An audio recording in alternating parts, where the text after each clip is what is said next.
اعوذ باللہ من الشیطان الرجیم بسم اللہ الرحمن الرحیم وَإِذَا ضَرَبْتُمْ فِي الْأَرْضِ فَلَيْسَ عَلَيْكُمْ جُنَاحٌ أَن تَقْصُرُوا مِنَ الصَّلَاةِ صدق اللہ العظیم۔ اب یہ پھر کچھ شریعت کے احکام آ رہے ہیں، گویا کہ خطاب کا رخ پھر اب مسلمانوں کی طرف، اہل ایمان کی طرف، شریعت کے احکام، عبادات سے متعلق تفاصیل۔ اور اے مسلمانوں، جب تم زمین میں سفر کرو تو کوئی حرج نہیں ہے تم پر، کوئی گناہ نہیں ہے کہ تم کچھ کم کر لیا کرو نماز میں۔ ان خفتم ان یفتنکم الذین کفروا، اگر تمہیں اندیشہ ہو کہ تم کو نقصان پہنچائیں گے کافر۔ ان الکافرین کانوا لکم عدوا مبینا، یقیناً یہ کافر تمہارے کھلے دشمن ہیں۔ یہ ہے قصر صلاۃ، لیکن صلاۃ الخوف کی حالت میں، جنگ کی حالت میں قصر کا حکم۔ اور اس میں بھی خاص طور پر جو صورتحال تھی کہ جب حضور کے ساتھ ہوتے تھے تو اب اگر شکل یہ ہوتی کہ آدھا آدھا لشکر علیحدہ علیحدہ نماز پڑھے اور پھر حضور ایک کے ساتھ نماز پڑھے تو دوسروں کو محرومی کا احساس ہوتا۔ لہذا آپ دیکھیے کہ ایک بہت عمدہ تدبیر بتائی گئی۔ فَإِذَا كُنْتَ فِيهِمْ، تو اے نبی جب آپ بھی ان کے اندر موجود ہوں، فَأَقَمْتَ لَهُمُ الصَّلَاةَ، اور آپ نے ان کے لیے نماز کھڑی کر دی ہو، فَلْتَقُمْ طَائِفَةٌ مِّنْهُمْ مَعَكَ، تو ان میں سے ایک گروہ کو تو کھڑے ہونا چاہیے آپ کے ساتھ، وَلْيَأْخُذُوا أَسْلِحَتَهُمْ، اور جو دوسرے ہیں وہ اپنا اسلحہ لے کر چاق و چوبند رہیں۔ فَإِذَا سَجَدُوا فَلْيَكُونُوا مِن وَرَائِكُمْ، تاکہ جب تم سجدہ کرو، جو حضور کے ساتھ نماز پڑھ رہے سجدے میں جائیں تو وہ دوسرا گروہ جو ہے جو نماز میں شریک نہیں ہے وہ ان کی حفاظت کرے، کھڑے رہیں ان کے پیچھے۔ وَلْتَأْتِ طَائِفَةٌ أُخْرَىٰ، اب اس کے بعد ہوتا کیا تھا کہ حضور نے ایک رکعت نماز پڑھا دی اور آپ بیٹھے رہے، دوسری رکعت کے لیے اٹھے نہیں، دوسری رکعت مسلمانوں نے خود ادا کر لی۔ اب جب انہوں نے سلام پھیر دیا چلے گئے تو جو پہلے جو تھے جو اس وقت تک شریک نہیں ہوئے تھے وہ حضور کے پیچھے آ گئے۔ اب حضور نے ایک رکعت اور پڑھی تو ان کی ایک رکعت حضور کے پیچھے ہو گئی، اس کے بعد حضور نے ایک رکعت کے بعد سلام پھیر دیا، انہوں نے پھر ایک رکعت اور ادا کر لی، اس طریقے سے کہ کوئی بھی حضور کی امامت کے شرف سے اور فضل سے محروم نہ رہے۔ فَإِذَا سَجَدُوا فَلْيَكُونُوا مِن وَرَائِكُمْ وَلْتَأْتِ طَائِفَةٌ أُخْرَىٰ فَلْيُصَلُّوا مَعَكَ، اب وہ دوسرا گروہ کو آنا چاہیے کہ جنہوں نے ابھی نماز نہیں پڑھی تھی کہ وہ آپ کے ساتھ نماز پڑھے۔ وَلْيَأْخُذُوا حِذْرَهُمْ وَأَسْلِحَتَهُمْ، اور ان کو چاہیے کہ وہ اپنی ڈھالیں بھی، اپنا بچاؤ بھی اور اسلحہ بھی ساتھ رکھے۔ وَدَّ الَّذِينَ كَفَرُوا لَوْ تَكْفُرُونَ عَنْ أَسْلِحَتِكُمْ وَأَمْتِعَتِكُمْ، یہ کافر تو اسی طاق میں رہتے ہیں، اسی امید میں رہتے ہیں کہ تم جیسے ہی غافل ہو جاؤ۔ وَدَّ الَّذِينَ كَفَرُوا لَوْ تَغْفُلُونَ عَنْ أَسْلِحَتِكُمْ، اپنے اسلحہ سے غافل ہو جاؤ، وَأَمْتِعَتِكُمْ، اور اپنے مال و اسباب سے، فَيَمِيلُونَ عَلَيْكُمْ مَيْلَةً وَاحِدَةً، تو وہ تم پر ایک دم ٹوٹ پڑے حملے کے اندر۔ وَلَا جُنَاحَ عَلَيْكُمْ إِن كَانَ بِكُمْ أَذًى مِّن مَطَرٍ، اور کوئی حرج نہیں ہے تم پر، کوئی گناہ نہیں ہے اگر تمہیں کوئی تکلیف ہو یا بارش کی وجہ سے کوئی صورتحال ایسی ہو، اور کنتم مرضى، یا تم بیمار ہو، ان تضعوا اسلحتکم، کہ اسلحہ تو اپنا رکھ دو، وخذوا حذرکم، لیکن صرف ڈھال لے لیا کرو کہ اچانک کوئی حملہ ہو جائے تو اگر پوری تلوار نیزہ وغیرہ سب اپنے جسم پر لگایا ہوا ہے تو نماز کا پڑھنا مشکل ہے، اور یہ کہ حالات ایسے ہیں تو اسلحہ علیحدہ رکھ دیا جائے لیکن ڈھال اپنے پاس موجود رہے، تاکہ اچانک کوئی حملہ ہو تو کم سے کم انسان کو وقت ملے کہ وہ اپنے آپ کو بچا کر اور پھر وہ اپنا اسلحہ بھی لے لے گا۔ ان اللہ اعد للکافرین عذابا مہینا، یقیناً اللہ تعالیٰ نے کافروں کے لیے بہت اہانت آمیز عذاب تیار کر رکھا ہے۔ فَإِذَا قَضَيْتُمُ الصَّلَاةَ، پھر جب یہ نماز اس طریقے سے تم ادا کر لو، فاذکروا اللہ قیاما وقعودا وعلی جنوبکم، تو پھر ذکر کرو اللہ کا، کھڑے ہوئے، بیٹھے ہوئے، لیٹے ہوئے، سواریوں پر چلتے ہوئے۔ وہ ذکر جو ہے وہ ذکر کثیر، وہ صرف نماز کے ساتھ نہیں ہے بلکہ جیسے سورہ جمعہ میں آیا ہے کہ فَإِذَا قُضِيَتِ الصَّلَاةُ فَانتَشِرُوا فِي الْأَرْضِ وَابْتَغُوا مِن فَضْلِ اللَّهِ وَاذْكُرُوا اللَّهَ كَثِيرًا لَعَلَّكُمْ تُفْلِحُونَ، ہر حال میں جب تم اللہ کو یاد رکھو، اللہ کا ذکر کرتے رہو۔ ادعیہ معصورہ ہے، اوراد معصورہ ہے، اوراد مسنونہ ہے، ان کے سے اپنی زبان کو، اپنے ذہن کو اور قلب کو ایمان کے ساتھ تر و تازہ رکھو۔ فَإِذَا اطْمَأْنَنْتُمْ، اور جب تمہیں امن حاصل ہو جائے، یعنی یہ نماز کی یہ کیفیت جو ہے یہ صرف اس شکل میں ہوگی کہ خوف ہے، صلاۃ الخوف۔ جب تمہیں امن حاصل ہو جائے، خوف جاتا رہے، فاقیموا الصلاۃ، پھر نماز قائم کرو، جیسے کہ نماز کے قائم کرنے کے آداب ہیں، اس کی شرائط ہے۔ ان الصلاۃ کانت علی المؤمنین کتابا موقوتا، یقیناً نماز اہل ایمان پر فرض کی گئی ہے، فرض ہونے کی شکل میں اور وقت کے ساتھ۔ اس کی فرضیت ہے اور موقوت ہے، اس کے اپنے اوقات ہیں، اور اس اوقات کے ضمن میں آپ کو بتا چکا ہوں کہ حضرت جبرائیل نے 2 دن نماز آپ کو پڑھائی، ایک دن 5 نمازیں اول وقت میں، دوسرے دن 5 نمازیں آخر وقت میں، اور بتایا کہ ان کے مابین وقت ہے۔ ولا تہنوا فی ابتغاء القوم، اور دیکھو اس قوم یعنی اپنے دشمن کا پیچھا کرنے میں سست نہ بنو۔ اب تو یہ سمجھیے کہ جو حق و باطل کی جنگ ہے وہ آخری مرحلے کو پہنچ رہی ہے، اب آخری مرحلے پہ آ کے تھک نہ جانا۔ ولا تہنوا فی ابتغاء القوم، ان کا پیچھا کرنے میں سست مت پڑو، ہمت نہ ہارو۔ ان تکونوا تعلمون، بڑے پیارے الفاظ ہیں، اگر تمہیں کوئی تکلیف پہنچتی ہے، الم پہنچتا ہے، بے آرامی ہے، فإنہم یعلمون کما تعلمون، تو کیا انہیں نہیں پہنچتا؟ انہیں بھی تو تکلیف پہنچتی ہے، وہ بھی جنگ کر رہے ہیں، وہ بھی زخم کھاتے ہیں، ان کے بھی لوگ مر رہے ہیں، وہ ساری تکلیفیں انہیں بھی پہنچ رہی ہیں، دشمنوں کو بھی۔ وَتَرْجُونَ مِنَ اللَّهِ مَا لَا يَرْجُونَ، اور تم اللہ سے امیدیں رکھتے جو وہ نہیں رکھتے، تمہیں تو جنت کی امید ہے، تمہیں اللہ سے مغفرت کی امید ہے، انہیں تو یہ بھی نہیں ہے، تو اس اعتبار سے تمہیں تو ان سے کہیں آگے بڑھ جانا چاہیے۔ جو آخری آیت تھی سورہ آل عمران کی کہ یا ایھا الذین آمنوا اصبروا وصابروا ورابطوا، ان سے تو بڑھ جانا چاہیے صبر کے اندر کہ تمہارا سہارا تو اللہ ہے، وما صبرک الا باللہ۔ ان کے تو یہ من گھڑت قسم کے دیویاں دیوتا، ان کے دل کے اندر ان کی حقیقت میں کوئی قدر و قیمت بھی نہیں ہے، پھر بھی وہ اپنے باطل معبودوں کے لیے اس طریقے سے جان جوکھوں میں ڈال رہے ہیں، تو مسلمانوں تمہیں تو اس سے دسگنا کرنا چاہیے۔ ولا تہنوا فی ابتغاء القوم ان تکونوا تعلمون فإنہم یعلمون کما تعلمون وترجون من اللہ ما لا یرجون وکان اللہ علیما حکیما، اور یقینا اللہ تعالی علیم ہے اور حکیم ہے۔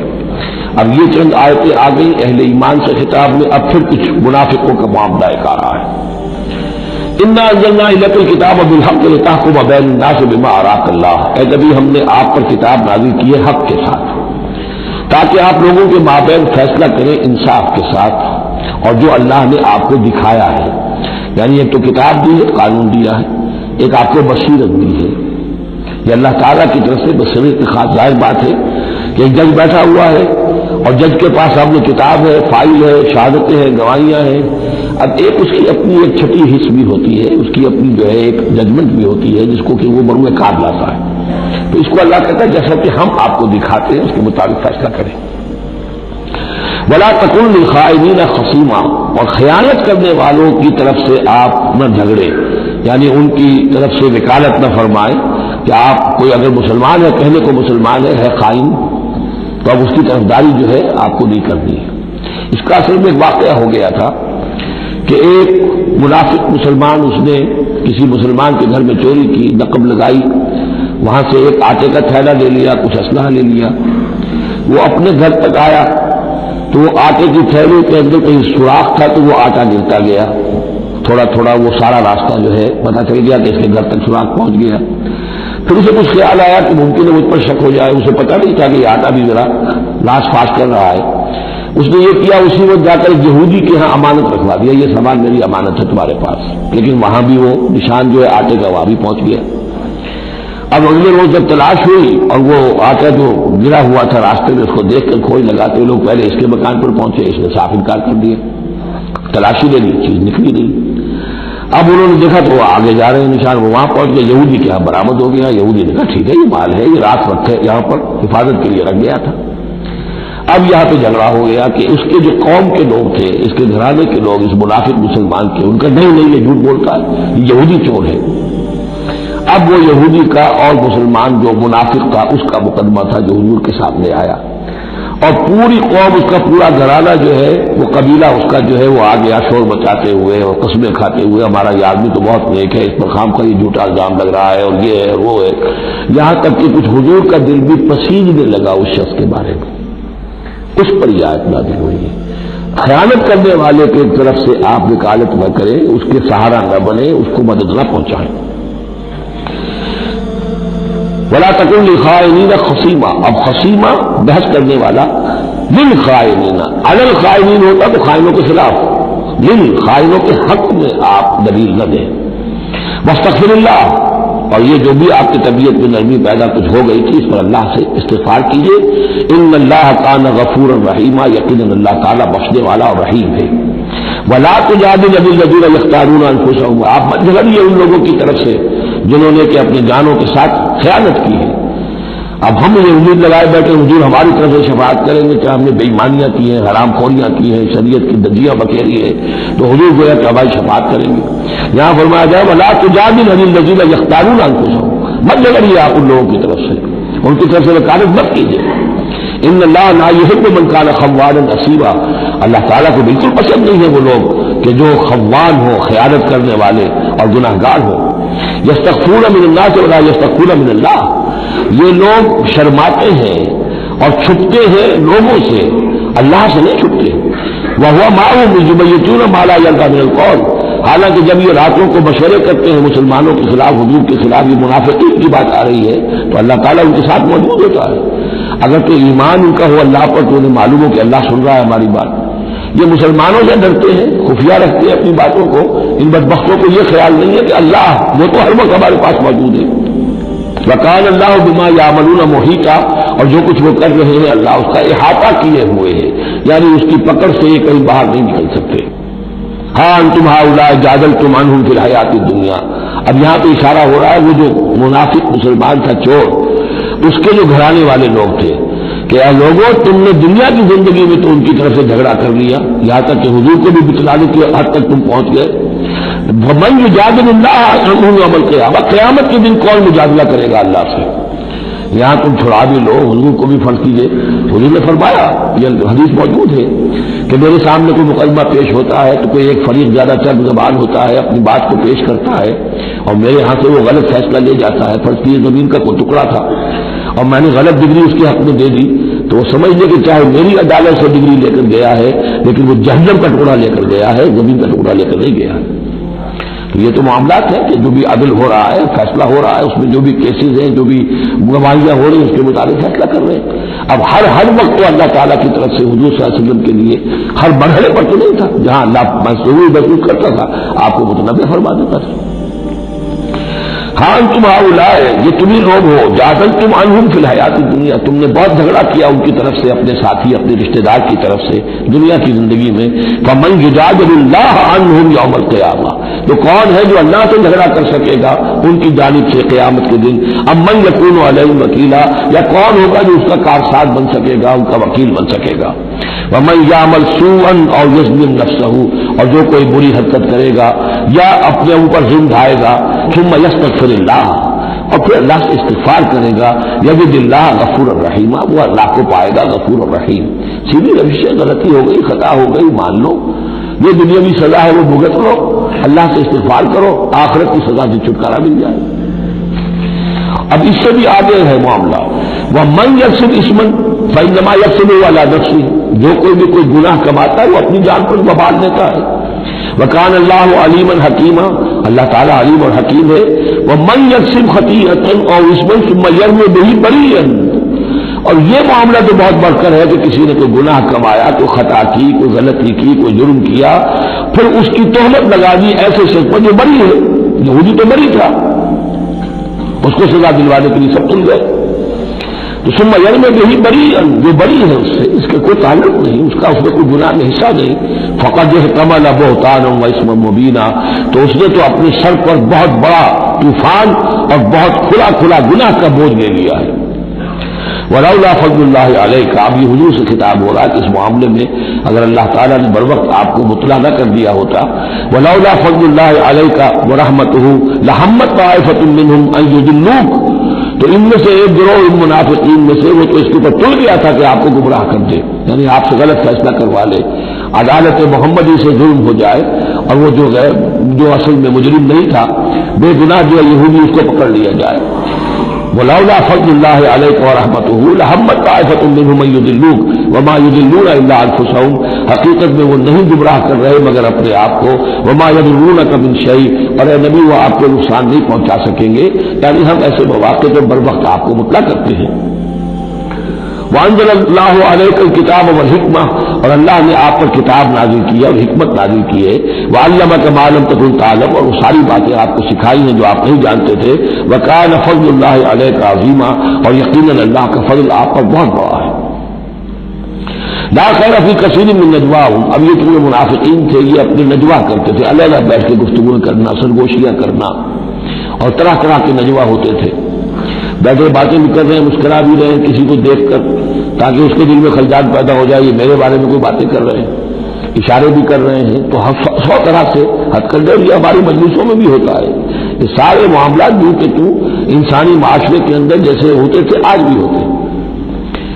لا خیر فی کثیر من نجواہم، یہ جو نجوا کرتے ہیں، سرگوشیاں کرتے ہیں، ان میں سے اکثر میں کوئی خیر نہیں ہے، الا من امر بصدقۃ، ہاں ایک بات ہو سکتی ہے، خاموشی سے کسی کو علیحدگی میں لے جا کر کسی صدقے کی اس کو تلقین کی جائے کہ بھائی دیکھو تمہیں اللہ نے غریب کیا ہے، یہ محتاج ہے میں جانتا ہوں، تو علیحدگی بجائے اس کے کہ پبلک میں اس سے بات کرو، اسے علیحدہ جا کے سمجھاؤ، یہ اچھی بات ہے، اور معروف یا کسی اور نیکی کا حکم دے، اور اصلاح بین الناس، یا لوگوں کے معاملات کو درست کرنے کے لیے، دو بھائی جھگڑ پڑے ہیں تو کرنا پڑتا ہے یہ کہ ایک سے جا کر بات سنیے، پھر اس کی بات جو ہے اس کو اچھی شکل میں پیش کیجیے دوسرے بھائی کے پاس کہ آپ کو مغالطہ ہوا، انہوں نے یہ بات یوں نہیں کہی تھی، یوں کہی تھی، اس طریقے سے جو بھی کوئی ہو رہا ہو علیحدہ علیحدہ خفیہ گفتگو، تو اس میں کوئی حرج نہیں ہے، وہ من یفعل ذلک ابتغاء مرضات اللہ ہے، جو شخص اس طرح کا نجوا کرے گا، اس طرح کی سرگوشی کرے گا اللہ تعالیٰ کی رضا جوئی کے لیے، فسوف نؤتیہ اجرا عظیما،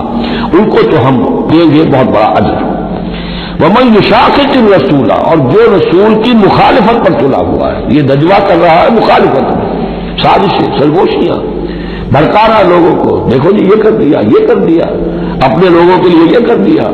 غزوہ حنین میں ہوا، غزوہ حنین میں چونکہ بہت سے مسلمان وہ تھے مکے کے جو اسی وقت ایمان لائے تھے فتح مکہ کے بعد، بہت شریک تھے وہ اس جنگ کے اندر حنین میں، مال غنیمت میں حضور نے ان کی دلجوئی کے لیے جسے تالیف قلب کہتے ہیں زیادہ مال دے دیا، اس پر لوگوں نے شور مچا دیا۔ دیکھو جی جب کڑے وقت تھے، مشکل وقت تھے تو ہم، اب جب یہ اچھا وقت آیا ہے تو اپنے رشتے دار یاد آ گئے، مکے والے ظاہر بات رشتے دار تو تھے، بات تو غلط نہیں ہے، قبیلہ تھا قریش کا۔ یہ 100 طرح کی باتیں جو آج ہوتی ہیں وہی ہوتی تھی ہمیشہ، یہ انسان کی فطرت جو ہے اس میں کوئی تغیر و تبدل نہیں ہوا ہے۔ ومن یشاقق الرسول من بعد ما تبین له الهدى، اور جو رسول کی مخالفت پر تل گیا اس کے بعد کہ اس پر ہدایت واضح ہو چکی، وَيَتَّبِعْ غَيْرَ سَبِيلِ الْمُؤْمِنِينَ، اور وہ اہل ایمان کے راستے کے سوا کوئی راستہ اختیار کرے، نُوَلِّهِ مَا تَوَلَّىٰ، ہم بھی اسی کی طرف اس کا رخ کر دیتے ہیں جو رخ اس نے اختیار کر لیا ہو، وَنُصْلِهِ جہنم، اور ہم اسے پہنچائیں گے جہنم میں، وَسَاءَتْ مَصِيرًا، اور وہ بہت بری جگہ ہے جانے کی اور لوٹنے کی۔ یہ آج بڑی اہم اس اعتبار سے کہ امام شافعی رحمۃ اللہ علیہ یہ کہتے ہیں کہ میں نے اجماع کا جو معاملہ ہے قرآن مجید سے تلاش کرنے کی کوشش کی اور مجھے نہیں ملا، یعنی اللہ کے اطاعت یہ تو ٹھیک ہے جو قرآن میں آیا ہے وہ قانون کا ایک سورس ہے، حضور کا فرمان، حضور کی سنت سورس ہے، اسی طرح اجتہاد وہ بھی سمجھ میں آ گیا، یہ اجماع اس شے کا نام ہے، قرآن میں کہیں ذکر نہیں آیا۔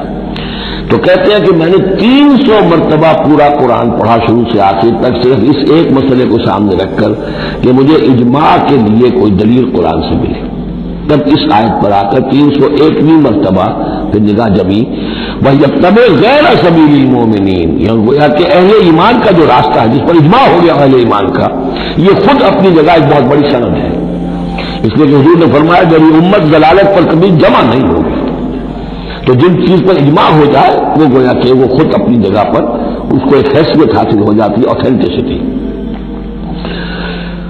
ان اللہ لا یغفر ان یشرک بہ، دوبارہ پھر وہ آیت آ گئی، اللہ تعالیٰ ہرگز نہیں بخشے گا اسے کہ اس کے ساتھ شرک کیا جائے، ویغفر ما دون ذلک، اور بخش دے گا اس کے سوا جو کچھ ہے اس سے کم تر ہے، لمن یشاء، جس کو چاہے گا، یہ بھی کوئی فری لائسنس نہیں۔ ومن یشرک باللہ فقد ضل ضلالا بعیدا، اور جو شرک کرتا ہے اللہ کے ساتھ تو وہ تو پھر گمراہ ہو گیا اور گمراہی میں بھی بہت دور نکل گیا۔ ان یدعون من دونہ الا اناثا، اب یہاں گویا کہ پہلی مرتبہ آپ دیکھ رہے ہیں کہ وہ مشرکین مکہ کی بات بھی ہو رہی ہے، نہیں پکار رہے اللہ کے سوا مگر مؤنث کو، عورتوں کو، اس لیے کہ ان کی دیویاں جو ہیں لات، عزا، منات، لات الہ کی مؤنث ہے، لات، لا اور لات، اور عزا العزیز کا مؤنث ہے، العزیز العزا منات، یہ سب جو ہے فیمنن نیمز ہے۔ ان یدعون من دونہ الا اناثا، نہیں پکار رہے وہ مگر یہ فیمیل ڈیٹیز کو، وَإِن يَدْعُونَ إِلَّا شَيْطَانًا مَرِيدًا، اور نہیں پکار رہے یہ مگر در حقیقت شیطان کو پکار رہے ہیں۔ لات کا کوئی وجود نہیں، منات کا کوئی وجود نہیں، یہاں شیطان ضرور ہے جو ان کی پکار سن رہا ہے۔ لعنہ اللہ، اللہ نے اس پر لعنت فرما دی ہے۔ وقال، اور اس نے بھی یہ کہا ہے، لَأَتَّخِذَنَّ مِنْ عِبَادِكَ نَصِيبًا مَفْرُوضًا، اے اللہ میں تیرے بندوں میں سے ایک تو مقرر حصہ تو لے کر ہی چھوڑوں گا، مجھ کو تو اپنے ساتھ جہنم میں پہنچاؤں گا۔ ہم تو ڈوبے ہیں صنم، ان کو بھی لے ڈوبیں گے، ان کو بھی ہم نے چھوڑنا نہیں ہے۔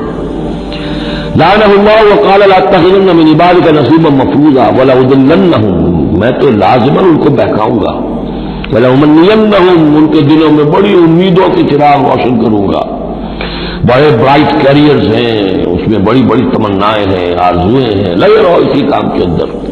پھر امانیہ ہے، اللہ بخشی دے گا، اللہ ہم تو اللہ کے رسول کے امتی ہیں، ہمیں خوف کس بات کا ہے، ہم تو اللہ کے بیٹے ہیں، اس کے بڑے چہیتے ہیں، ہمیں کس کا خوف ہے۔ اور پھر یہ کہ امیدیں بڑی بڑی طول عمل جس کو کہتے ہیں، دنیا کے لمبے لمبے منصوبے۔ وَلَأُضِلَّنَّهُمْ وَلَأُمَنِّيَنَّهُمْ وَلَآمُرَنَّهُمْ، اور میں انہیں حکم دوں گا فَلَيُبَتِّكُنَّ آذَانَ الْأَنْعَامِ، پھر میرے حکم سے یہ چوپایوں کے کان چیر دیں گے۔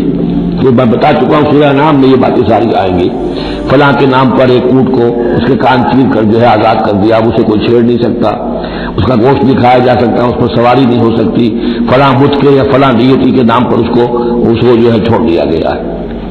فلا آمرنہم، اور میں پھر انہیں حکم دوں گا، فلا یغیرن خلق اللہ، وہ اللہ کے خلق میں تبدیلی کریں گے۔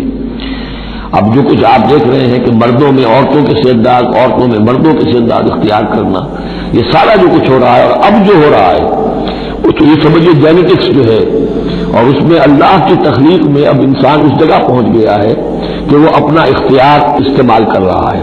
اللہ کی تخلیق، اس کی اسپیشیز بنائی ہوئی، اس کی جینز، اب انسان جو ہے اس کے ذریعے سے وہ سارا معاملہ جو آج پہنچا ہوا ہے بڑے ایک عجیب حد تک پہنچ گیا ہے کہ اللہ کی بنائی ہوئی چیزوں کے اندر تغیر و تبدل کیا جائے۔ وَمَن يَتَّخِذِ الشَّيْطَانَ وَلِيًّا مِن دُونِ اللَّهِ فَقَدْ خَسِرَ خُسْرَانًا مُبِينًا، اور جس شخص نے بھی اللہ کو چھوڑ کر شیطان کو اپنا ولی بنا لیا، فَقَدْ خَسِرَ خُسْرَانًا مُبِينًا، تو وہ تو بہت کھلے خسارے میں اور تباہی میں مبتلا ہو گیا۔ یعدہم ویمنیہم، وہ ان سے وعدے بھی کرتا ہے، انہیں امیدیں بھی دلاتا ہے، شیطان جس کو ہم کہتے ہیں سبز باغ دکھاتا ہے۔ وما یعدہم الشیطان الا غرورا، اور نہیں وعدہ کرتا اسے شیطان مگر دھوکے کا، وہ اپنے کسی وعدے کو پورا نہیں کر سکتا۔ اولئک مأواہم جہنم، یہ وہ لوگ ہیں کہ جن کا ٹھکانہ جہنم ہے، ولا یجدون عنہا محیصا، اور پھر وہ وہاں سے فرار کی کوئی جگہ نہیں پائیں گے، وہاں سے بھاگنے کا کوئی راستہ نہیں پائیں گے۔ والذین آمنوا، وہی سائملٹینیس کنٹراسٹ، اب دوسری طرف اہل ایمان کی شان کیا ہوگی؟ والذین آمنوا وعملوا الصالحات، جو لوگ ایمان لائیں اور نیک عمل کریں، سندخلہم جنات تجری من تحتہا الانہار، انہیں ہم عنقریب داخل کریں گے باغات میں جن کے نیچے نہریں بہتی ہوں گی، خالدین فیہا ابدا، جس میں وہ ہمیشہ ہمیشہ رہیں گے۔ وعد اللہ حقا، اللہ کا یہ وعدہ حق ہے، درست ہے، سچ ہے۔ ومن اصدق من اللہ قیلا، اور اللہ سے بڑھ کر کس کی بات سچی اور زیادہ ہو سکتی ہے؟ کون ہو سکتا ہے اپنے قول میں زیادہ سچا اللہ سے؟ لیس بامانیکم ولا امانی اہل الکتاب، اب یہاں پھر رخ پڑ رہا ہے مسلمانوں کی طرف۔ اے مسلمانوں، نہ تمہاری خواہشات پر کوئی شے موقوف ہے، نہ اہل کتاب کی خواہشات پر۔ تب یہ آ گئی کہ تمہارے اندر بھی یہ خواہشات پیدا ہو جائیں گی، وشفل تھنکنگ پیدا ہو جائیں گی، شفاعت کے دھوکے پر تم حرام خوریاں کرو گے، سب کچھ کرو گے، وہی جو کچھ انہوں نے کیا تم بھی کرو گے، لیکن جان لو کہ اللہ کا قانون جو ہے غیر متبدل ہے، وہ بدلے گا نہیں۔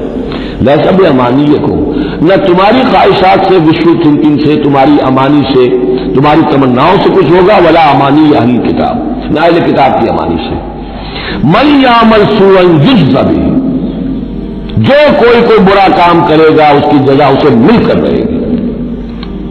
بہت سخت الفاظ ہے یہ، اگرچہ اس میں نرمی کا پہلو ہے، اس لیے کہ بعض اوقات بدی کی جگہ پر نیکی جو ہے وہ اس کو اثر کو دھو دے گی، لیکن اکاؤنٹ فار تو ہو گیا نا، مطلب یہ اکاؤنٹ فار ہو کر رہے گی اشے۔ اب یہ ہے کہ کسی کی نیکی نے اس کی بدی کو چھپا لیا، کسی نے غلطی کی تھی، اس نے توبہ کی صدق دل کے ساتھ، وہ اس کی بڑی جاتی رہی، لیکن اکاؤنٹ فار ہوگا معاملہ۔ توبہ کو دیکھا جائے گا، توبہ سچی تھی، واقعی تھی، واقعی اس نے اس حرکت کو پھر چھوڑ دیا تھا کہ نہیں؟ یا یہ صرف یہ کہ زبان سے گردان ہو رہی تھی استغفر اللہ ربی من کل ذنب واتوب الیہ، اور سارا وہ گناہ جو ہے اور حرام خوری جو کہ تم جاری تھی، تو وہ توبہ نہیں ہے۔ من یعمل سوءا یجز بہ ولا یجد له من دون اللہ ولیا ولا نصیرا، اور نہیں پائے گا وہ اللہ کے سوا نہ کوئی حمایتی، بلکہ یہاں ترجمہ ہوگا اللہ کے مقابلے میں نہ کوئی حمایتی پائے گا نہ کوئی مددگار۔ ومن یعمل من الصالحات من ذکر او انثی، اور جو کوئی عمل کرے گا نیکیوں کا، خواہ وہ مذکر ہو خواہ مؤنث ہو، مرد ہو یا عورت ہو، وہو مومن ہو مومن صاحب ایمان، فاولئک یدخلون الجنۃ ولا یظلمون نقیرا، تو یہ وہ لوگ ہیں کہ جو جنت میں داخل ہوں گے اور ان کی کوئی حق تلفی تل کے برابر بھی نہیں کی جائے گی۔ ومن احسن دینا ممن اسلم وجهه للہ وهو محسن، اس سے بہتر دین کس کا ہوگا جس نے نمبر 1 اپنا چہرہ اپنا سر اللہ کے سامنے جھکا دیا، اسلم اسلام آ گیا، وہو محسن، اور یہ احسان، اس کے بعد اسلام ایمان احسان کے درجے تک پہنچ جائے، خوبصورتی کے ساتھ، خلوص کے ساتھ، للہیت کے ساتھ، پورے دین کا معاملہ، تفریق بین الدین نہیں، دین کے اندر جو ہے وہ حصہ بکھرا نہیں ہے، ٹوٹل دین۔ ومن احسن دینا ممن اسلم وجهه للہ وهو محسن واتبع ملت ابراہیم حنیفا، اور اس نے پھر پیروی کی دین ابراہیم کی یکسو ہو کر، یا ابراہیم کی جو یکسو تھا۔ واتخذ اللہ ابراہیم خلیلا، اور اللہ نے تو ابراہیم کو اپنا دوست بنا لیا تھا۔ وللہ ما فی السماوات وما فی الارض، اللہ ہی کے لیے جو کچھ کہ ہے آسمانوں میں اور جو کچھ کہ ہے زمین میں، وکان اللہ بکل شیء محیطا، اور یقیناً اللہ تعالی ہر شے کا احاطہ کیے ہوئے ہے۔ اب جو حصہ آ رہا ہے یہ وہی مسلمانوں سے خطاب ہے، لیکن اس میں ایک استدراک سمجھیے کہ جو شروع میں کچھ آیتیں آئی تھیں خواتین کے معاملے میں، یتیم عورتوں کے معاملے میں، ان سے نکاح کے معاملے میں یا طلاق کے معاملے میں، اب اس میں کچھ وضاحتیں، کچھ سوالات مسلمانوں کی طرف سے ہوئے، مزید وضاحتیں طلب کی گئی تو اللہ نے یہ وضاحتیں نازل کی ہیں، اور یہاں پر ساتھ یہ فرما دیا وَيَسْتَفْتُونَكَ فِي النِّسَاءِ، اے نبی یہ آپ سے عورتوں کے بارے میں سوال کر رہے ہیں، بات پوری طرح ان پر کھلی نہیں ہے، واضح نہیں ہوئی ہے۔ قُلِ اللَّهُ يُفْتِيكُمْ فِيهِنَّ، ٹھیک ہے کہہ دیجئے اے نبی ان سے، اللہ تمہیں فتویٰ دیتا ہے، بتاتا ہے، وضاحت کرتا ہے ان کے بارے میں۔ وَمَا يُتْلَىٰ عَلَيْكُمْ فِي الْكِتَابِ مِن يَتَامَى النِّسَاءِ، اب وہ آیت نمبر 3 کے اندر بات واضح ہو گئی، قرآن نے ثابت کر دیا کہ وہاں جو کہا تھا کہ وَإِذْ خِفْتُمْ أَلَّا تُقْسِطُوا فِي الْيَتَامَى، تو یتامى النِّسَاء مراد تھی وہاں پر، کہ اگر تمہیں اندیشہ یہ ہو کہ یتیم لڑکیوں سے شادی کرو گے تو ان کے ساتھ انصاف نہیں کر سکو گے، اس لیے کہ ان کی طرف سے یہ ہے نہیں جو ان کے حقوق کا پاسدار ہو اور تم سے کوئی بات پوچھ کر سکے ان کی طرف سے، تو پھر ان سے شادی مت کرو، بلکہ تم اور جو عورتیں ہیں شادی اگر کرنی ہے ایک سے زائد تو ما طاب لکم من النساء مثنی وثلاث ورباع، شادی کرو۔ تو یہاں فرمایا جو تھا عورتوں کی، یتیم عورتوں کے بارے میں وہ حکم تھا، ما یتلی علیکم، جو تمہیں سنایا گیا، جو سنایا جا رہا ہے کتاب میں، فی یتامى النساء، ان عورتوں کے بارے میں جو یتیم ہیں، وہ عورتیں یا لڑکیاں، لا تؤتونہن ما کتب لہن، تم دیتے نہیں ہو انہیں جو اللہ نے ان کے لیے لکھ دیا ہے، بغیر مہر کے یتیم بچی تھی آپ نے شادی کر لی، کون اس کی طرف سے مہر طلب کرے گا؟ وترغبون ان تنکحوہن، اور چاہتے ہو کہ ان سے نکاح بھی کرو، والمستضعفین من الولدان، اسی طرح بچے جو ہیں ان کے ساتھ بھی جو ظلم ہوتا ہے، وان تقوموا للیتامى بالقسط، وہ جو ہم نے تمہیں اتنی تفصیل سے احکام دیے ہیں کہ یتیموں کے معاملے میں انصاف پر کاربند رہو، وما تفعلوا من خیر فإن اللہ کان بہ علیما، اور جو خیر بھی تم کرو گے اللہ اس سے واقف ہے، تمہاری نیتوں کو جانتا ہے۔ تو وہ احکام ہے، بنیادی ہدایات دے دی گئی ہیں، اور اس میں اس سے اضافی شے جو ہے وہ یہ ہے کہ تمہاری نیت صاف ہونی چاہیے۔ واللہ یعلم المفسد من المصلح، اللہ جانتا ہے کہ کون حقیقت میں شرارتی ہے اور کون جو ہے اس کی نیت صحیح ہے۔ وَإِنِ امْرَأَةٌ خَافَتْ مِنْ بَالِهَا نُشُوزًا، اب دیکھیے ایک نشوز عورت کے لیے آیا تھا کہ واللاتی تخافون نشوزہن، وہ عورتیں، وہ بیویاں کہ جو سرکشی کر رہی ہیں، حکم نہیں مان رہی ہیں، تابع داری نہیں کر رہی ہیں، زدہ پر اڑی ہوئی ہیں، ان کے بارے میں تو آج چکا تھا شروع میں۔ اب یہاں عورتوں پر بھی تو ہو سکتا ہے کہ مرد ظلم کر رہا ہے، مرد جو ہے وہ ان کے حقوق ادا نہیں کر رہا ہے، شوہر جو ہے وہ اپنی قوامیت جو ہے اس کو غلط طریقے پہ استعمال کر رہا ہے، روک ڈالتا ہے، دھوس دیتا ہے، یا اور بری طریقے سے ستاتا ہے، تنگ کرتا ہے، تنگ کر کے وہ مہر معاف کرواتا ہے یا کچھ اور، اگر ذرا اس کے والدین اچھے کھاتے پیتے ہیں لاؤ اپنے والدین کے گھر سے. یہ ساری گندگیاں جو ہمارے معاشرے میں ہوتی ہیں اور عورتیں بیچاری اس میں پستی ہیں، وہ جو چکی کے دو پارٹوں کے مابین. وَإِنِ امْرَأَةٌ خَافَتْ مِنْ بَعْلِهَا نُشُوزًا، اور اگر کسی عورت کو اپنے شوہر سے اندیشہ ہو جائے کہ وہ زیادتی کرے گا، وہ زیادتی کر رہا ہے اور وہ اس کے حقوق ادا نہیں کر رہا، اور اعراضاً، یا اب وہ اس کی طرف میلان ہی نہیں رکھتا، اب وہ گویا کہ بیوی ہے ہی نہیں، اس کی طرف کوئی میلان نہیں، کوئی نئی شادی رچائی ہے اور سارا جو ہے توجہ جو ہے وہ نئی نویلی دلہن کی طرف ہے، اور اعراضاً جی بھر گیا توجہ ہٹ گئی. فلا جناح علیہما، تو ان دونوں پر کوئی الزام نہیں ہوگا، ان یصلحا بینہما صلحا، کہ وہ آپس میں بیٹھ کر صلح کر لیں. صلح سے مراد یہاں پر اپنا معاملہ طے کر کے اور عورت خلا کر لے، بس صلح خیر. لیکن خلا کرنے میں جیسا کہ ہم پڑھ چکے ہیں عورت کو مہر چھوڑنا پڑے گا، لیا تھا تو کچھ واپس کرنا پڑے گا. وہ صلح خیر، صلح اچھی ہے. وہ احضرت الانفس الشح، البتہ جو انسانی نفس ہے اسے لالچ جو ہے اس پر مسلط رہتا ہے. بند چاہے گا میرا پورا مہر واپس کرو، عورت چاہے گی کہ مجھے کچھ بھی واپس نہ کرنا پڑے. وَإِن تُحْسِنُوا، یہ آ چکا ہے سورہ بقرہ کے اندر، یہ مضامین آ چکے ہیں. وَإِن تُحْسِنُوا، اگر تم نیکی کرو، تم مرد ہو، تم مردانگی کا ثبوت دو، اس معاملے کے اندر نرمی کرو، ان کا حق جو ہے زیادہ رکھو. وَتَتَّقُوا فَإِنَّ اللَّهَ كَانَ بِمَا تَعْمَلُونَ خَبِيرًا، اور تم تقویٰ کی روش اختیار کرو تو جان لو کہ اللہ تعالیٰ تمہارے تمام اعمال سے باخبر ہے. وَلَن تَسْتَطِيعُوا أَن تَعْدِلُوا بَيْنَ النِّسَاءِ، اچھا وہاں یہ آیت بھی آئی تھی کہ وَإِن خِفْتُمْ أَلَّا تَعْدِلُوا فَوَاحِدَةً، اگر تمہیں اندیشہ یہ ہو کہ تم اپنی بیویوں پہ اگر ایک سے زائد ہیں، دو ہیں، تین ہیں، چار ہیں، تو عدل نہیں کر سکو گے تو پھر ایک ہی پر اکتفا کرو، پھر دوسری شادی مت کرو. تمہیں اطمینان ہے، تمہیں اپنے اوپر یہ اعتماد ہے کہ تم یہ عدل کر سکتے ہو، تب دوسری شادی کرو، ورنہ نہیں. لیکن اب اس میں جیسا کہ میں نے عرض کیا تھا کہ کچھ چیزیں تو ہوتی ہیں گنتی کی، ناپ تول کی، اس میں تو عدل ہو سکتا ہے، لیکن ایک قلبی میلان جو ہے اس کے اندر تو ظاہر بات انسان کے اختیار میں نہیں ہے. حضور صلی اللہ علیہ وسلم نے اپنی تمام ازواج کے لیے ہر چیز گن گن کر، یعنی باریاں بھی مقرر تھیں آپ کی شب باشی کی، دن میں بھی اب آپ ایک چکر لگاتے تھے عصر اور مغرب کے درمیان، تو تھوڑی تھوڑی دیر ہر اپنی زوجہ محترمہ کے پاس ٹھہرتے تھے. کہیں تھوڑی دیر بھی زیادہ ہو جاتی تھی، کھڑبڑی بچ جاتی تھی، آج وہاں کیوں ٹھہر گئے، آج زینب کے پاس زیادہ وقت کیوں لگ گیا، آج فلاں کیا ہو گیا، وہاں شہد دیا گیا تھا وہ شہد پی رہے تھے تو اس وجہ سے دیر لگ گئی. تو حضور سے جب کہا گیا اشارے کے رائے سے آپ نے قسم کھا لی اچھا میں آئندہ کبھی شہد نہیں پیوں گا. اللہ تعالیٰ نے ٹوک دیا حضور یہ کیوں آپ قسم کھا رہے ہیں، لما تحرم ما احل اللہ لک تبتغی مرضات ازواجک. تو یہ چیزیں جو ہوتی ہیں انسانی معاشرے میں بہرحال بہت بہتر معاملہ تھا، بہت بہتر تھا حضور کے ازواج مطہرات کا آپس میں.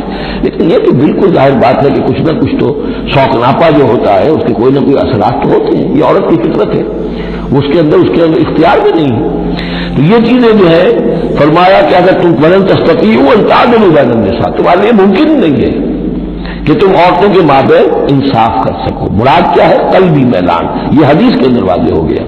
اور حضور فرمایا کرتے تھے کہ اللہ جو بھی چیزیں ہیں میں نے اس میں پورا عدل کیا ہے، باقی جہاں تک میرے دل کا میلان کا تعلق ہے مجھے امید ہے تو مجھ سے مواخذہ نہیں کرے گا. یہ ہے ظاہر بات ہے. لیکن اگر تم چاہو بھی تو تم عدل نہیں کر سکتے. ولن تستطيعوا ان تعدلوا بين النساء ولو حرصتم، چاہے تم کتنے حریص ہو اس کے نہیں کر سکتے. فلا تميلوا كل الميل، تو ایسا نہ ہو کہ ایک کی طرف پورے کے پورے جھک جاؤ. میلان میل کل المیل، ایک ہی کی طرف پورا میلان ہو جائے. فتذروها كالمعلقة، کہ دوسری بیوی معلق ہو کر رہ جائے، اب نہ وہ شوہر والی ہے اور نہ آزاد ہے، اس سے کوئی تعلق نہیں. وَإِن تُصْلِحُوا وَتَتَّقُوا، اگر تم اصلاح کر لو اور تقویٰ کی روش اختیار کرو، فَإِنَّ اللَّهَ كَانَ غَفُورًا رَحِيمًا، تو اللہ تعالیٰ بھی غفور الرحیم ہے. وَإِن يَتَفَرَّقَا، اب یہ بہت اہم موضوع ہے کہ ہمارے ہاں طلاق کے بارے میں جو یہ مشہور ہو گیا صحیح ہے، ان ابغض الحلال عند اللہ الطلاق، حلال چیزوں میں سب سے زیادہ اللہ کو ناپسند جو ہے وہ طلاق ہے. لیکن اسے کفر کے درجے تک پہنچایا ہوا ہے. لڑائی چل رہی ہے، جھگڑا چل رہا ہے، مزاجوں میں موافقت نہیں ہے، ایک دوسرے کو کوس رہے ہیں، دن رات کا جھگڑا ہے، طلاق نہیں دینی، یہ احمقانہ طرز عمل ہے، بالکل احمقانہ، شریعت کی منشا کے بالکل خلاف۔ یہاں آپ دیکھیں کہ ایک طرح کی ترغیب ہے طلاق کی، ترغیب۔ وَإِن يَتَفَرَّقَا، اب اگر وہ متفرق ہو جائیں، علیحدہ ہو جائیں، سیپریشن جو آپ استعمال کرتے ہیں، سیپریٹ ہو جائیں، یغنی اللہ کلا من سعتہ، اللہ دونوں کو اپنی کشادگی کشائش سے غنی کر دے گا۔ ہو سکتا ہے اس عورت کو بھی کوئی بہتر رشتہ مل جائے کہ جو اس سے اس کی سخت مزاجی موافقت رکھنے والا ہو، اور اس شوہر کو بھی اللہ تعالیٰ کوئی بہتر بیوی دے دے کہ جس کے اور اس کے درمیان جو ہے مزاج کے اندر موافقت پیدا ہو جائے۔ تو یہ کہ عدم موافقت ہے، لڑتے رہنا ہے، دنگا فساد ہے، لیکن یہ کہ وہ طلاق نہیں دینی ہے، یہ ہندوانہ اثرات ہیں ہم پر نمبر ایک، اور دوسرے عیسائیانہ اثرات ہیں۔ عیسائیت میں بھی طلاق حرام ہے، اس لیے کہ اصل میں انجیل میں شریعت اور قانون تو ہے ہی نہیں، لیکن جو حضور نے فرمایا ان ابغض الحلال عند اللہ طلاق، ایسی ہی کوئی بات حضرت مسیح نے فرمائی کہ اگر بلا وجہ کوئی شخص طلاق دے دیتا ہے تو یہ ایسا ہی ہے، فرض کیجئے کہ اب وہ عورت جو ہے اس کی وہ بے سہارا رہ گئی، ہو سکتی ہے کہ اس کا آوارہ ہو جائے، تو گویا کہ اب اس کی گناہ کا وبال اس پر ہوگا کہ جس نے اسے طلاق دی ہے، بلا سبب طلاق دی۔ اب وہ عورت جو ہے اگر اس کی شادی اور نہیں ہوئی تو اس کی آوارگی کا امکان موجود ہے۔ تو اس کو سمجھنا چاہیے کہ یہ اخلاقی تعلیم تھی، یہ قانونی تعلیم نہیں تھی۔ قانونی تعلیم تو وہی ہے کہ جو تورات کے اندر ہے، آپ حضور حضرت مسیح فرما کر گئے ہیں کہ یہ نہ سمجھو کہ میں قانون کو ختم کرنے آیا ہوں، موزائک لا جو ہے حضرت موسیٰ کی شریعت وہ تم پر نافذ رہے گی، لاگو رہے گی، عائد رہے گی۔ تو قانون قانون ہے اور اس کے ساتھ اخلاقی تعلیم ہوتی ہے۔ اس کو انہوں نے قانون بنا دیا، نتیجہ یہ ہوا جب تک بیوی کے اوپر آپ بدکرداری کا الزام ثابت نہ کر دیں آپ طلاق نہیں دے سکتے، لہذا وہ 100 طریقے کر کے پہلے اسے بدکردار بناتے ہیں اور پھر اس کا ثبوت لیتے ہیں، تب جان چھڑاتے ہیں، ورنہ جان چھوڑ نہیں سکتی۔ تو یہ سارا کا سارا معاملہ جو ہے شریعت کے اندر تو جو صحیح راستے رکھ دیے گئے ہیں ان کو اگر چھوڑا جائے گا تو پھر غلط راستے اختیار کرنے پڑیں گے۔ تو ایک ہندوانہ اثرات جو ہمارا پس منظر ہے، اور جدید تہذیب کے جس پر عیسائیت کا غلبہ ہو گیا تھا، ان کے ہاں کے اثرات کی وجہ سے یہ طلاق کا معاملہ ہمارے ہاں تقریباً کفر بنا دیا لوگوں نے۔ وَإِن يَتَفَرَّقَا يُغْنِ اللَّهُ كُلًّا مِّن سَعَتِهِ، اگر وہ علیحدہ ہو جائیں، نہیں مزاجوں کی موافقت ہو رہی، اللہ غنی کر دے گا ہر ایک کو، دونوں کو اپنی وسعت میں سے۔ وَكَانَ اللَّهُ وَاسِعًا حَكِيمًا، اللہ بڑی وسعت رکھنے والا ہے، بڑی سمائی رکھنے والا ہے، اس کے خزانے بڑے وسیع ہیں، حکیم ہے، حکمت والا ہے، اس کا ہر حکم جو ہے وہ حکمت پر مبنی ہے۔ وَلِلَّهِ مَا فِي السَّمَاوَاتِ وَمَا فِي الْأَرْضِ، اللہ ہی کا ہے جو کچھ ہے آسمانوں میں اور جو کچھ ہے زمین میں۔ وَلَقَدْ وَصَّيْنَا الَّذِينَ أُوتُوا الْكِتَابَ مِن قَبْلِكُمْ وَإِيَّاكُمْ أَنِ اتَّقُوا اللَّهَ، اور دیکھو مسلمانوں جو تم سے پہلے تھے انہیں بھی ہم نے وصیت کی تھی، جنہیں کتاب دی تھی، اور اب تمہیں بھی وصیت یہ ہے کہ اللہ کا تقوی اختیار کرو، اصل شے ہے تقوی، ورنہ شریعت جو ہے اس کا بھی مذاق بن جائے گا۔ اسی لیے حضور کا جو خطبہ ہے بہت مشہور، عام جمعوں میں آپ سنتے بھی ہوں گے، اوصیکم ونفسی بتقوی اللہ، مسلمانوں میں تمہیں بھی وصیت کرتا ہوں اور اپنے نفس کو بھی وصیت کرتا ہوں کہ اللہ کا تقوی اختیار کریں۔ تو انفسکم واہلیکم نارا، بچاؤ اپنے آپ کو اور اپنے اہل و عیال کو آگ سے۔ تو یہ تقوی جو ہے، وَلَقَدْ وَصَّيْنَا الَّذِينَ أُوتُوا الْكِتَابَ مِن قَبْلِكُمْ، تم سے پہلے جن کو کتاب دی گئی تھی انہیں بھی ہم نے وصیت کی تھی، وَإِيَّاكُمْ، اور سن لو تم بھی کان کھول کر، تمہیں بھی یہ وصیت ہے، أَنِ اتَّقُوا اللَّهَ، کہ اللہ کا تقوی اختیار کرو۔ وَإِن تَكْفُرُوا، اگر تم نہ مانو گے، فَإِنَّ لِلَّهِ مَا فِي السَّمَاوَاتِ وَمَا فِي الْأَرْضِ، تو جو کچھ بھی ہے آسمانوں میں اور جو کچھ بھی ہے زمین میں وہ اللہ ہی کا ہے۔ وَكَانَ اللَّهُ غَنِيًّا حَمِيدًا، اور اللہ تعالیٰ تو غنی ہے، اپنی ذات میں خود ستودہ صفات ہے۔ وَلِلَّهِ مَا فِي السَّمَاوَاتِ وَمَا فِي الْأَرْضِ، اور آسمانوں اور زمین میں جو کچھ ہے وہ اللہ کا ہے۔ وَكَفَى بِاللَّهِ وَكِيلًا، اور اللہ کافی ہے کارساز ہونے کے اعتبار سے۔ عورت بھی یہ سمجھے میرا کارساز اللہ ہے، یہ شوہر جو میرا ہے یہ ظلم کر رہا ہے، میرے ساتھ انصاف نہیں کر رہا ہے، تو میں اسے تعلق منقطع کروں، اللہ بہتر میرے لیے کوئی راستہ پیدا کر دے گا، اللہ کارساز ہے۔ اسی طریقے سے مرد بھی یہ سمجھے، کوئی عورت ہے دین کے معاملے میں نہیں اس کے ساتھ تعاون کر رہی ہے، وہ دین کا کام کرنا چاہتا ہے، تو آخر یہ نہیں ہے کہ سمجھا جائے کہ ہر صورت عورت سے تو نباہ کرنا ہے چاہے اللہ سے بغاوت ہو جائے، یہ تو کوئی بات نہیں ہوئی، ہر چیز کو رکھنا ہے اپنے مقام پر۔ ان یشاء یذہبکم ایھا الناس، لوگوں کیا سمجھتے ہو تم؟ اللہ چاہے تو تم سب کو لے جائے، ختم کر دے، بجا کے بے آخرین، اور لوگوں کو پیدا کر دے۔ تمہاری کوئی حیثیت نہیں اللہ کے مقابلے میں، نفس واحد کی طرح ہو۔ جب چاہے اللہ تعالیٰ تم سب کو نسل منتیا کر دے۔ وکان اللہ علی ذلک قدیرا، اور یقیناً اللہ تعالیٰ اس چیز پر قادر ہے۔ من کان یرید ثواب الدنیا فعند اللہ ثواب الدنیا والآخرہ، جو کوئی بھی دنیا کا ثواب چاہتا ہے، ساری بھاگ دوڑ محنت دن رات کی کوشش دنیا کمانے میں، اور پیسہ اور دولت اور جائیداد اور ترقی، عہدوں میں ترقی، اور اپنی اور زندگی کے اور ان چیزوں کے اندر لگے ہوئے ہیں سارے دن ساری رات۔ عند اللہ ثواب الدنیا والآخرہ، اللہ کے پاس تو ثواب دنیا کا بھی آخرت کا بھی ہے۔ تو ہی ناداں چند کلیوں پر قناعت کر گیا، ورنہ گلشن میں علاج تنگی دوران بھی تھا۔ اللہ سے تم مانگو، دنیا بھی مانگو، آخرت بھی مانگو۔ ربنا آتنا فی الدنیا حسنۃ وفی الآخرۃ حسنۃ وقنا عذاب النار۔ اللہ کے ساتھ اپنے معاملے کو درست کرو، خلوص و اخلاص کے اوپر اپنا تعلق استوار کرو، اس کی طرف سے جو ذمہ داریاں ہیں انہیں ادا کرو، پھر یہ کہ اللہ تعالیٰ دنیا سے بھی نوازے گا۔ من کان یرید ثواب الدنیا فعند اللہ ثواب الدنیا والآخرہ وکان اللہ سمیعا بصیرا، اور اللہ تعالیٰ سب کچھ سننے والا اور دیکھنے والا ہے۔ اب جو آیت آ رہی ہے وہ پھر عظیم ترین آیات میں سے قرآن مجید کی۔ یا ایھا الذین آمنوا کونوا قوامین بالقسط شہداء للہ ولو علی انفسکم او الوالدین والاقربین ان یکن غنیا و فقیرا فاللہ اولی بہما ولا تتبعوا الہوی ان تعدلوا وان تلووا او تعرضوا فان اللہ کان بما تعملون خبیرا۔ اے اہل ایمان، کھڑے ہو جاؤ عدل کو قائم کرنے کے لیے پوری قوت کے ساتھ۔ سورہ آل عمران میں ہم نے کیا پڑھا تھا؟ اللہ قائم بالقسط ہے، شاہد اللہ انہ لا الہ الا هو والملائکۃ واولو العلم قائما بالقسط۔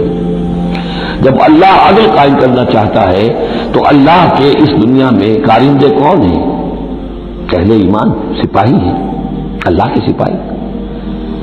لہذا عدل قائم کرے گا اللہ دنیا میں اہل ایمان کے ذریعے۔ اللہ دین کا غلبہ چاہتا ہے، لیکن اہل ایمان کو جانیں دینی ہوگی، کوششیں کرنی ہوگی، اصرار کرنا ہوگا، قربانیاں دینی ہوگی، تب دین غالب ہوگا۔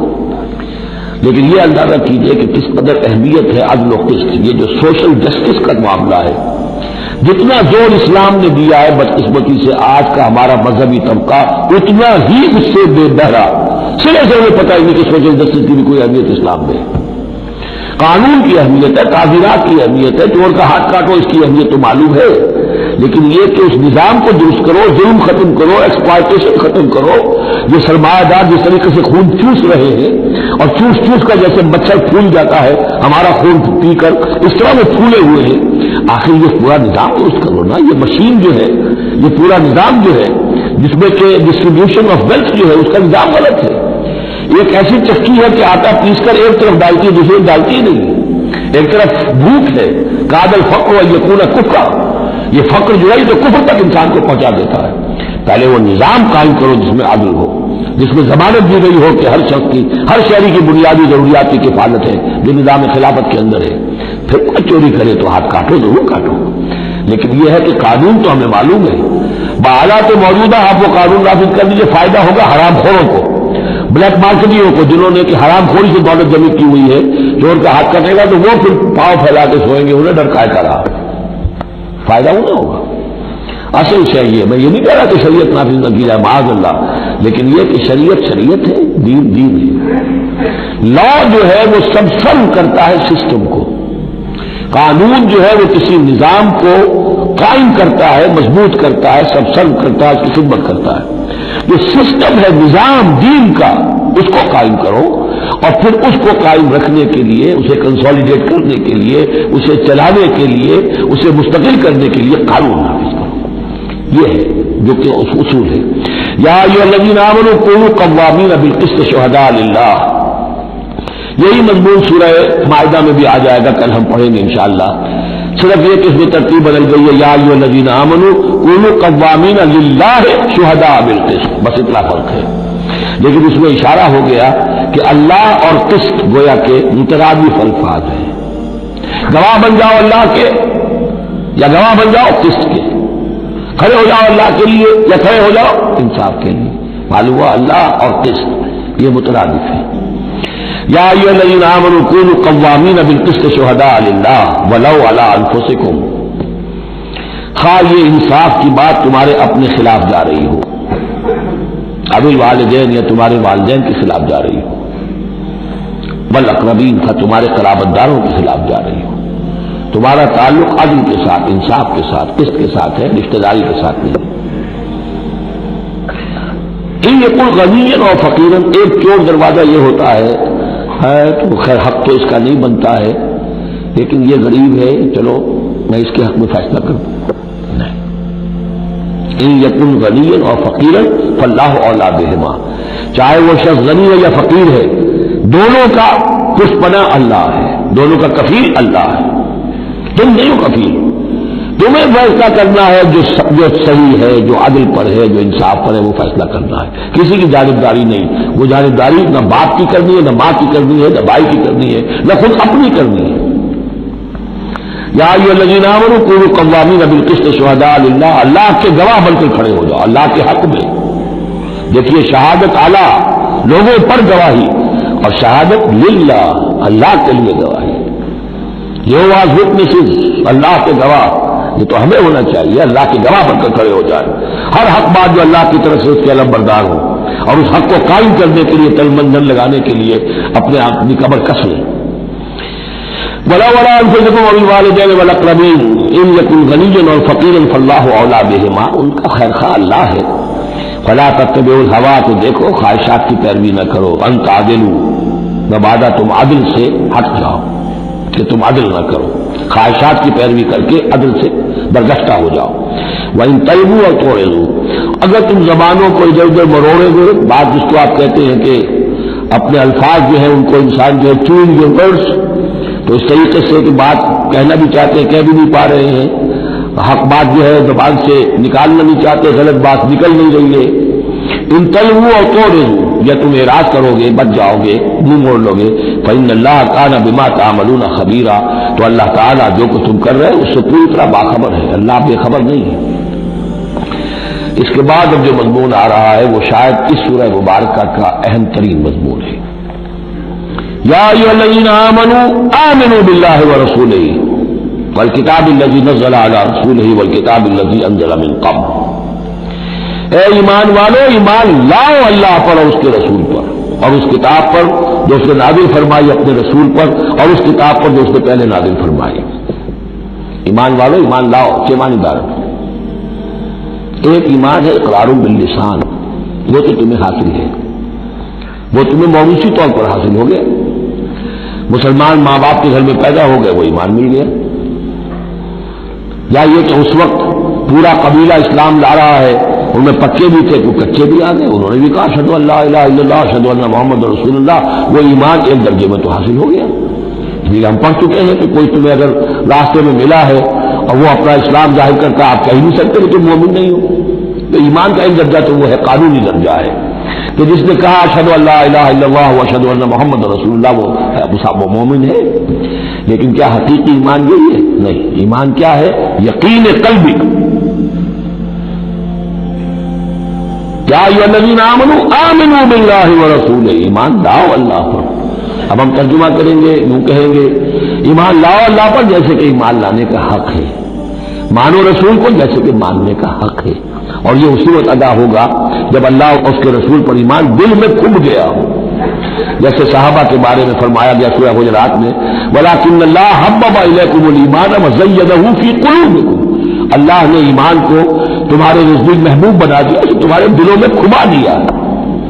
اور کچھ لوگوں کے بارے میں فرمایا قالت الاعراب آمنا قل لم تؤمنوا ولكن قولوا اسلمنا ولما يدخل الايمان في قلوبكم. یہ بدو دعویٰ کر رہے ہیں ہم ایمان لے آئے. اے نبی ان سے کہہ دیجیے تم ہرگز ایمان نہیں لائے ہو. ہاں یوں کہہ سکتے ہو کہ ہم مسلمان ہو گئے، اسلام لے آئے ہیں، ہم نے سر تسلیم خم کر دیا، ہم نے اطاعت قبول کر لی، لیکن ابھی تک ایمان تمہارے دلوں میں داخل نہیں ہوا ہے. اصل ایمان وہ ہے جو دل میں داخل ہو جائے. اقرار باللسان و تصدیق بالقلب. لیکن یہاں بھی اصل میں جو ہے روح سخن کن کی طرف ہو رہا ہے؟ منافقین کی طرف ہو رہا ہے. وہ ایمان تو لائے تھے لیکن وہ ایمان نہیں تھا. یا ایھا الذین آمنوا آمنوا باللہ ورسولہ والکتاب الذی نزل علی رسولہ، قرآن کے لیے لفظ نزل، والکتاب الذی انزل من قبل، اور تورات کے لیے انزل، اور اس کتاب پر بھی جو پہلے نازل کی گئی تھی۔ وَمَن يَكْفُرْ بِاللَّهِ وَمَلَائِكَتِهِ، جو کوئی کفر کرے گا اللہ کا اور اس کے فرشتوں کا، وَكُتُبِهِ اور اس کی کتابوں کا، وَرُسُلِهِ اور اس کے رسولوں کا، وَالْيَوْمِ الْآخِرِ اور قیامت کے دن کا، فَقَدْ ضَلَّ ضَلَالًا بَعِيدًا، تو وہ تو گمراہ ہو گیا اور گمراہی میں بہت دور نکل گیا۔ یہ آیتیں سب کی سب بہت ہی اہم ہیں اور بڑی گہری ہیں۔ ان الذين آمنوا ثم كفروا ثم آمنوا ثم كفروا ثم ازدادوا كفرا لم يكن الله ليغفر لهم ولا ليهديهم سبيلا بشر المنافقين بأن لهم عذابا أليما۔ دیکھیے یہ منافقت کا معاملہ کیا تھا کہ ایسا نہیں تھا کہ ایک ہی دن میں آدمی منافق ہو گیا۔ ایک تو تھے وہ جو شعوری منافق تھے، جو فیصلہ کر کے، جو ہم سورہ آل عمران میں پڑھ آئے ہیں، صبح ایمان کا اعلان کریں گے، شام کو ہم پھر کافر ہو جائیں گے، مرتد ہو جائیں گے، تو معلوم ہوا ایمان انہیں نصیب ہوا ہی نہیں، اور انہیں بھی معلوم تھا کہ ہم مومن نہیں ہیں، ہم ایمان لائے نہیں ہیں، تو دھوکہ دے رہے ہیں۔ یہ شعوری منافق ہوا۔ غیر شعوری منافق کون سے ہوتے تھے کہ جو آئے تو تھے، کوئی دل میں دھوکہ دینے کی نیت نہیں تھی، انہیں اندازہ نہیں تھا کہ یہ، وہ سمجھتے تھے پھولوں کی سیج ہے، نکلا وہ کانٹوں بھرا بستر۔ اب انہیں قدم قدم پہ رکاوٹ ہے، وہ ارادہ، وہ پختگی نہیں ہے، ایمان کی وہ گہرائی نہیں ہے کہ ہر کے بعد آباد جو ہو سو ہو۔ ان کا کیا ہوتا ہے، کچھ دو قدم چلے، کچھ پیچھے ہٹ گئے، کچھ چھٹک گئے، کچھ چلے، کچھ ہمت کی، کچھ رک گئے۔ نتیجہ یہ ہوتا ہے کہ اب لوگ ان کے ڈانٹ ڈپٹ کرتے، تم کیا کرتے ہو؟ تو اب انہوں نے کیا کیا، جھوٹے بہانے بنانے شروع کیے، اور پھر آخری درجہ جھوٹی قسمیں کھانے شروع۔ خدا کی قسم یہ مجبوری تھی، اس لیے میں رک گیا تھا، تم سمجھتے ہو کہ میں جہاد میں نہیں جانا چاہتا تھا، تم ایسا گمان تو نہ کرو، مجھے یہ مجبوری ہو گئی تھی، میری بیوی مر رہی تھی، میں کیسے جا سکتا تھا، وغیرہ وغیرہ، جھوٹی قسمیں۔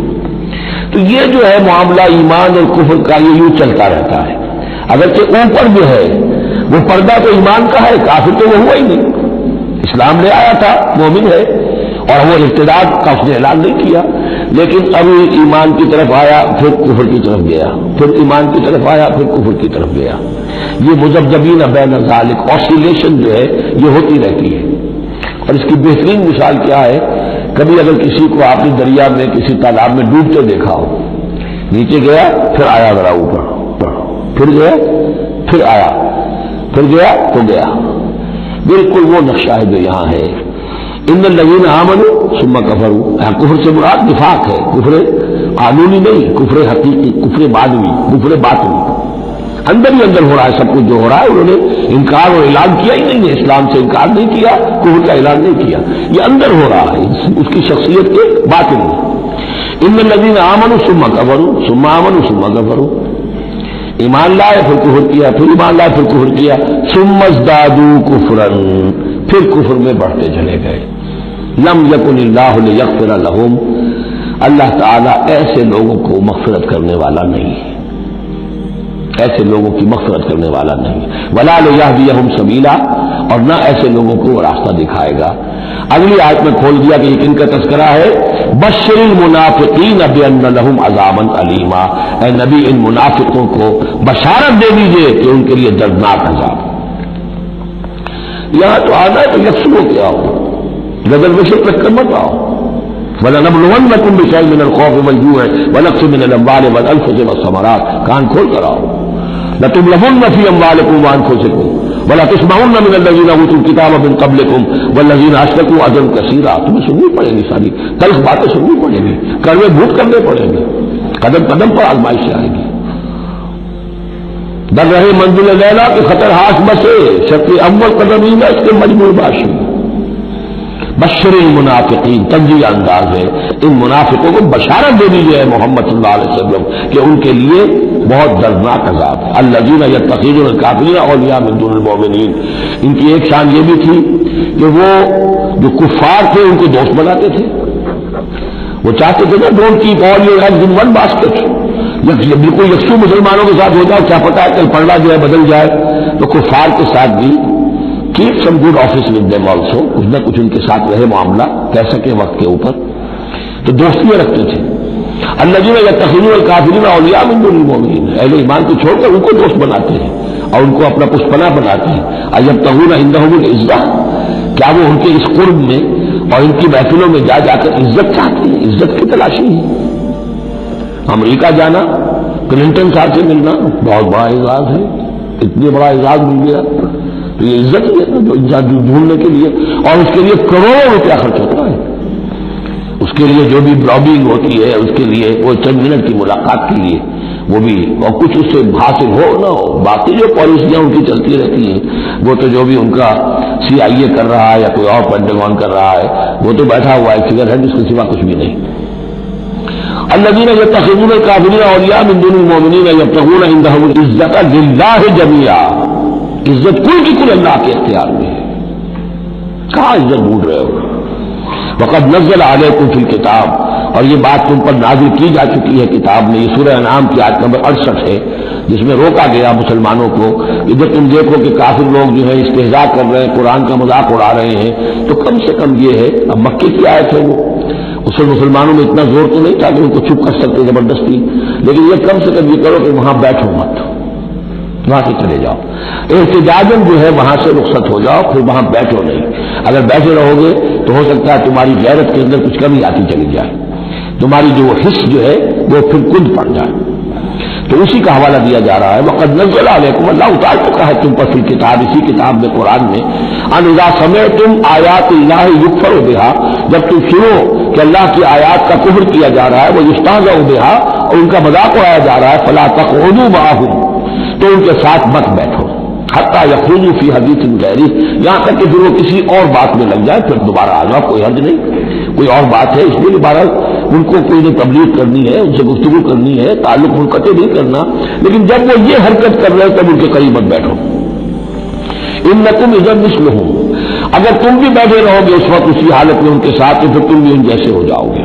ان اللہ جامع المنافقین والکافرین فی جہنم جمیعا، یقیناً اللہ تعالیٰ جمع کر کے رہے گا منافقوں کو بھی اور کافروں کو بھی جہنم میں، سب کو۔